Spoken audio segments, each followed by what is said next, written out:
Nazis are back.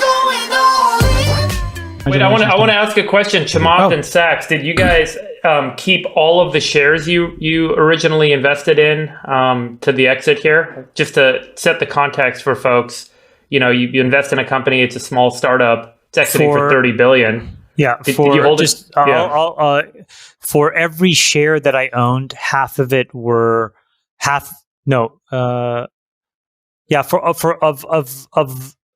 100 shares that I owned, per every 100 that I owned, 10 of them I sold at 38, right at the direct listing. I want to say 40 of them I sold in the mid 20s, and the rest of it just got taken out at this price. So your dollar cost average to the, whatever, high 30s, maybe 40 or something. I don't know my exact. I mean, I sold some and I still own some. So, I definitely got my beak wet from this acquisition. But look, I think I probably sold, more than half of them, and that was a mistake. And, one of my biggest learnings as an investor has been to let your winners ride.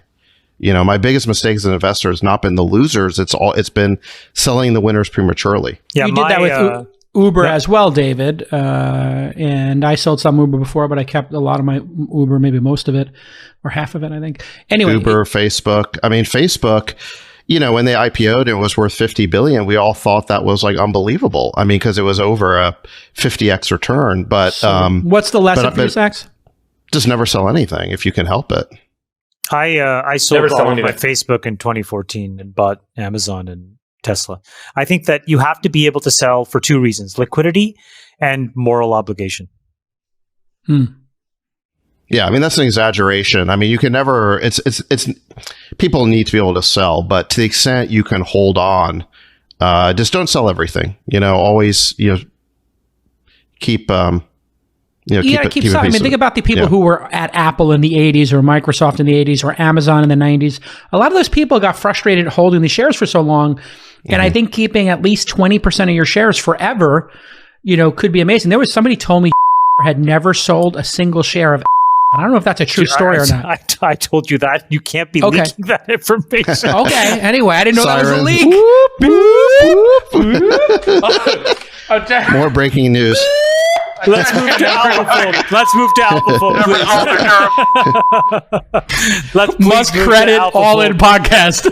Oh my God. The same may or may not be true with and his shares. You know what we should do is we should do we should put beeps in there, Nick. I was told had never sold a share of, and then we just let everybody react to it. This way nobody knows what we're talking about. Well, I do know that has not sold a single share, and it has only sold shares of to fund capital calls, which is an incredible statement to fortitude and vision.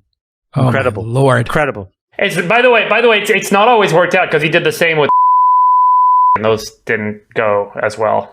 Yeah, I mean, look, you have to diversify when you've got all your eggs in one basket in one company. Obviously, you have to sell some shares, but one of the things I've just learned over the last 20 years is probably, people ask me, what's your biggest regret or learning or whatever. It's just selling too early is like one of the biggest mistakes you can make. Look at PayPal. PayPal is now a $250 billion company. We sold it in 2002 for $1.5 billion.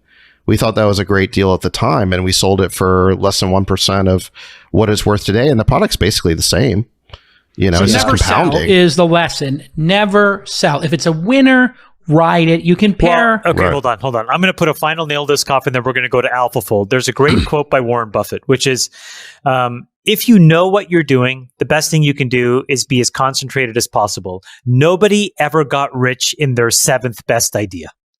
And I think that basically sums it up. But you have to be in a position to have the ability to have that kind of portfolio allocation. And I think that's hard.